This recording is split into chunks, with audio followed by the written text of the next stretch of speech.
Hello everyone, কি করছো সবাই? তো আমি মনে হয় একমাত্র মানুষ যার খেতে খেতে রাত 1টা বেজে যায়। আমি একা না, আমি আর আমার হাজব্যান্ড। তো সবাই কি করছো?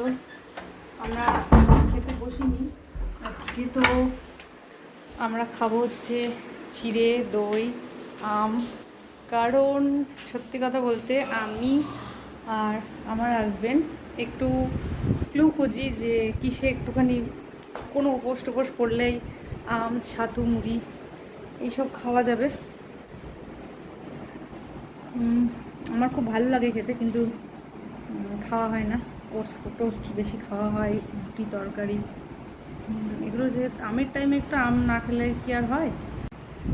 আর একটু আগেই মানে সত্যি কথা বলতে প্রায় 5-6 দিন হয়ে গেছে ডায়েট বন্ধ রয়েছে।